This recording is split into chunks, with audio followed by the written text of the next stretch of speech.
India has now become the fourth largest auto market in the world, and the total number of dealerships outlets in India is also around 300, and this is only the authorized number. The actual number can be even more than this. Therefore, up to 2.5 crore vehicles are sold in our country in a year. But even after selling such a large number of vehicles, many vehicles remain unsold in the stockyards. If we talk about passenger cars, when this year started, the industry entered 2025 with a massive stock of last year's leftover vehicles equal to about 52,000 crore rupees. That is, almost 4.5 lakh vehicles are rotting in the inventory. Everyone knows that India's auto market is completely different from Western countries. Therefore, if a car becomes a hit here, its waiting period goes on for months and years, and the cars that fail are not even bought in dowry. And in the auto industry, it is said that the more days a car stays in inventory, the more profit it eats away at the dealership.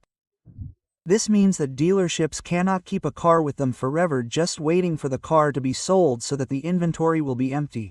Rather, they have to make space in the inventory for new stock by removing the stock of old cars within a deadline of a few days. So have you ever wondered, where do these cars that remain unsold in the showroom go? What happens to them? How do dealerships recover their money stuck in those cars? I am going to answer these questions in detail today. To understand the story of unsold cars, you have to pay attention to a very important point. Actually, a car company does not sell its car to you directly. Mostly car dealerships work as a franchise model. This means that in the case of dealership as a business customer, the customer directly purchases the car from the company and pays the wholesale price to the company in advance. After this, the dealership resells the same car to a customer after making its profit. So, if seen in terms of supply chain, the first owner of any car is its dealership. The original customer, that is, you can be called the second owner of your brand new car. Because the cars parked at the dealership are not owned by the company but by the dealership, and once the car has come to the dealership, it cannot be returned to the company even if it remains unsold. Now, no matter how successful a car company is, there are some car models or their particular variants in everyone's portfolio which are very low selling.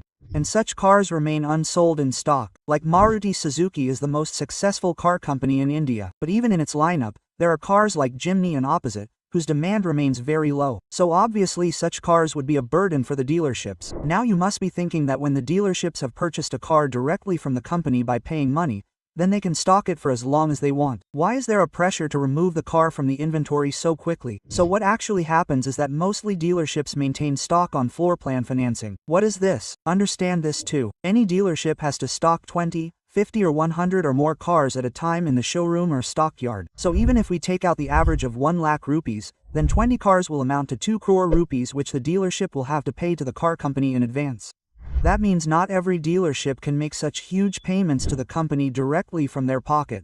So what happens in the floor planning model is that to buy cars in bulk, banks or other financing firms give short-term loans to dealerships so that they can buy 10, 20 or as many cars as they want from the car company at one go. Now, the dealership will obviously have to pay interest to the bank on the cars that it has bought by taking a loan. So, in such a situation, the dealership will have to pay the same amount of interest to the bank for the number of months the cars remain in the dealership's stock. That means, with each passing day, the major part of the profit that the dealership was going to make on a car has to be paid to the bank as interest. And so, dealerships have to get rid of the cars standing in stock as soon as possible. Now, in this floor plan financing, all dealerships keep a target of 90 days to sell a car after it comes to the lot. After 90 days, that car starts making a loss for the dealership. Now, how do cars remain unsold in the stockyard? There are a couple of reasons for that too. Actually, every car model has many variants available, like different engines, options, transmissions and colors. So some variants of a car are very popular and some particular variants are very low selling despite the car being good. Apart from this, some dealers also do overstocking according to wrong market needs, or if the pricing strategy goes wrong,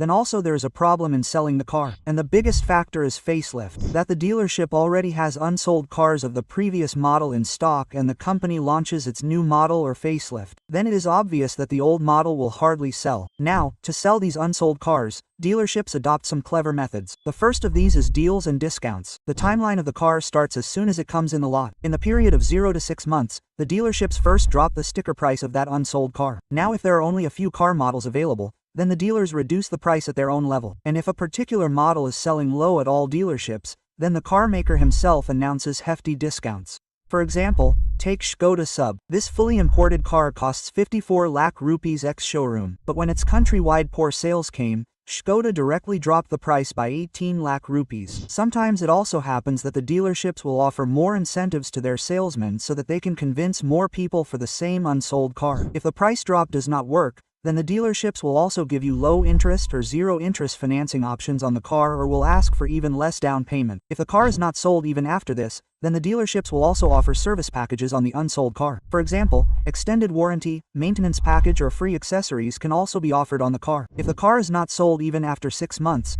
then the dealers trade the unsold car of 6 to 12 months. For example, if the unsold car model, color or any variant has less demand in Delhi and the demand for that model is high in some tier 2 city like Jaipur or Agra, then the dealerships of the same car brand will send that model to another dealership. Then these dealerships either make payments among themselves immediately or exchange it with some other car model. For example, Mahindra Bolero Neo comes only in diesel and has also become quite outdated, so obviously its sales will be less in tier 1 cities like Delhi and Mumbai, but it will be easily sold in some tier 2 or tier 3 city like Raipur or Gwalior. So a Mahindra dealership in Delhi can send a lot of its Bolero Neo to a Mahindra dealership in Gwalior. Then when the timeline of a car becomes 12 to 18 months, then the dealerships have a different plan for them too.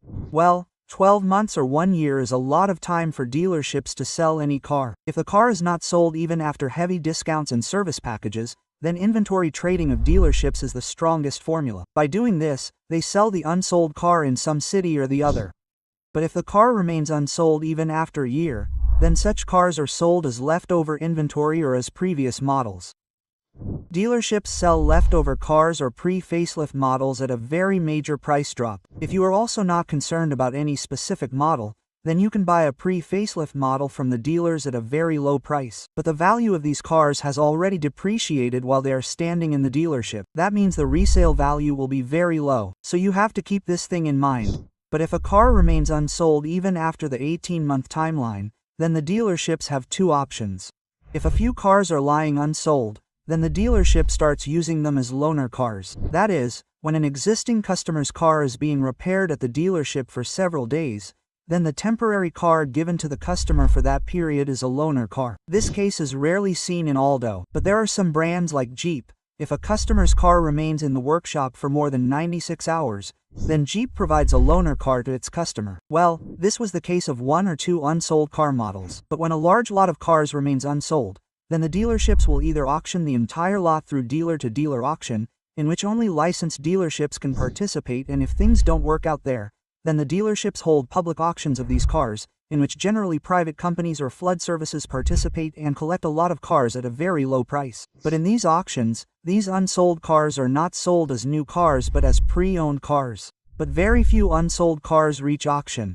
Usually, till the steps I have mentioned earlier, the dealership sells all the cars of the lot. Another option in this is export. Sometimes it also happens that a car model is less popular in India and has a good demand in the overseas market. For example, take Suzuki. It sells almost nothing in India, but it is a massive hit in other countries, which Suzuki is exporting in large numbers from India. But this thing is not done at the level of dealerships. Only the car manufacturers themselves are able to do it. Now the interesting thing is that when you ask an experienced auto dealer, he will say that there is no such thing as an unsold car. Every new car gets some buyer. The most important thing for the dealer is who the buyer is and how quickly he is able to sell this car. But by now you must have got the idea that if you want to save a lot of money on car purchasing, then you should definitely think about less popular models. Otherwise everyone is buying cars with waiting period.